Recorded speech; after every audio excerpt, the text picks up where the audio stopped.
Okay, friends, I hope you're sticking with me. You're still there. It's week 6 and we've done our curves. And if you're not finished the curves, that's okay. You've got a bit of time. You can catch up this week because this week we're just focusing on the large orange peels. They look like this. Ooh, so fancy. And so we're just doing the large orange peels this week, and then next week we'll deal with the small ones and the multi-blocks. But now that you got those quarter curves under your belt, these should be pretty much a piece of cake, okay? So I will talk you through some tips and tricks on how to make these work, and that's it. Happy week 6. Let's get started. Friends, today we are focusing on making our large orange peel blocks, and I thought we would split up the orange peels into 2 sessions so that if you're still focusing on finishing up your quarter curves, because there are quite a few of those, you still have time this week to finish those and then make these orange peels. So this is a nice stack of finished orange peel blocks, and I'm going to take you through a few tips and tricks on how to make this block work for you, all right?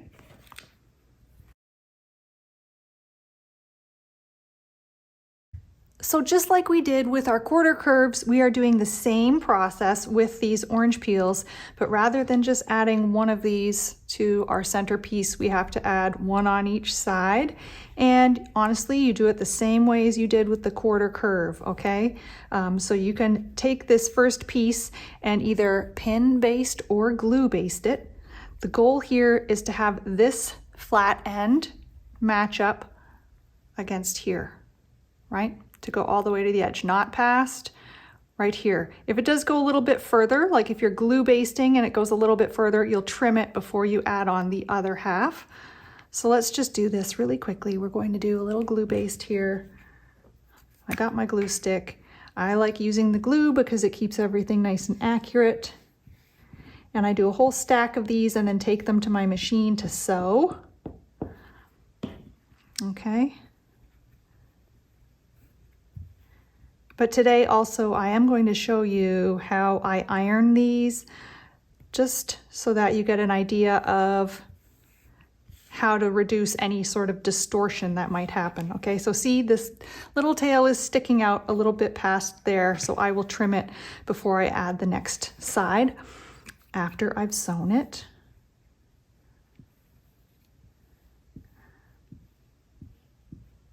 Okay. Now I'm going to take this to my machine and I will sew, as always, with a 1/4 inch seam allowance. Be sure to double check your 1/4 inch seam to make sure it's accurate. Okay, that's ready to go. Do a whole stack of these and then get them to the machine and put them through, okay? Next step, I will show you how to iron this and then add the other side. Okay, my iron is heating up. I've got it on the hottest setting. I've turned off the steam. I don't really want steam for this because I don't really want to distort things. Chances are when you cut your orange peels, you cut them on the bias. If you're cutting them on an angle, that means they're cut on the bias and not straight up and down on your fabric, on the straight of grain. So if they're cut on the bias, you can see there's a bit of stretch to them, and I don't really want to overstretch these. So the best way to iron this first is to just finger press a little bit. The other thing I want to keep in mind is I still want to have this registration mark here to add the other side. So I don't want to over press and lose that spot. But I'm going to finger press in here. Okay, and I'm pressing the seam towards this outer piece. That's the way it wants to fall. So I first finger press a little bit to get right into the seam. And you can see if I push this too much, like it's going to start distorting. I don't want that to happen, at least not too much. Okay. And then I'm going to take my iron and just press it straight down onto that seam. I'm not stretching my fabric too much. I might take this point and hold a little bit to keep it nice and straight here. Okay, so I'm not tugging, I'm not stretching it, I'm just giving it a nice flat press, all right? So that's the first side. It should be fairly square. It might be a little wonky, and that's okay. If you're using the templates, you may need to trim off all the way around the edges to make it the right size. But for now, we're ready to add the second half. So let's add the second half.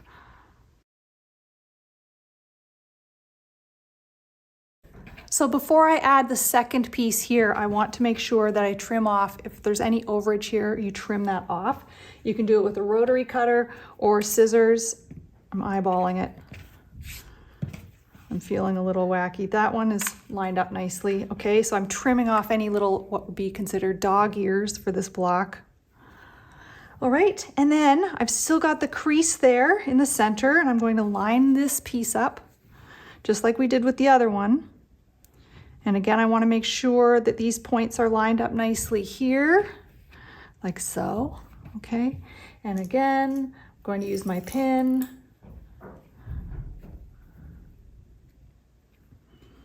And if I'm pinning, whether I'm pinning or glue basting, this piece needs to line up all the way over on this side against the blue. So you're not going here, you want to go all the way to the edge right there, okay?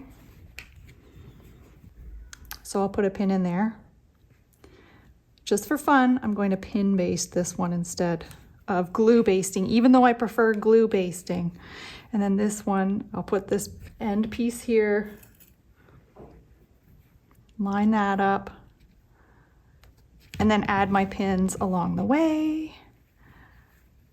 And then we'll be doing the same thing. We'll stitch at 1/4 inch and press the seam towards this outer piece, okay? The more pins I add, the less it's going to shift around in my machine.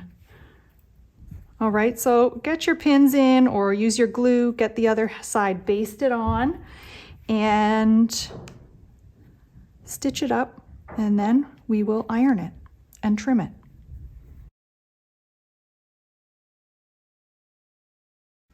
We have the other half sewn on, and again, I'm going to take this and I will finger press first and then iron nice and flat. I find that if I use too much steam, it just adds distortion. I would rather use no steam on these to reduce any of that weird distortion. So, like so, okay. Out towards the point. Now, here's something you might notice. You can see it happening with this one. Because I cut on a bias too, I think it adds to this little, it almost gets a little, this one's not too bad, but some of the smaller ones too, you might see like it almost looks pillowy, right? Like kind of puffy. I'm not worried about it, because as long as there aren't any pleats along here or little folds and it's still nice and flat, then once this gets into place and it gets quilted, it'll be fine. So you might notice a little bit of pillowing, like this is a bit puffy. Don't worry about it, okay? But you do want to take this and measure it, make sure it's 8.5 inches if you're making the large quilt, or 6.5 inches if you're making the small quilt. Okay, so mine is exactly 8.5 inches. It's coming up a little short right there by 1/8 inch, but that's okay. We'll be able to fudge it once we get it in with all the other blocks. But if it's larger than 8.5 or 6.5, be sure to trim down. And unlike your quarter curves, with your quarter curves, you are only trimming on that one outer edge. When I look at this quarter curve, if it needs to be trimmed, I'm just trimming on these two sides. Because this piece I gave extra along the edge in that template.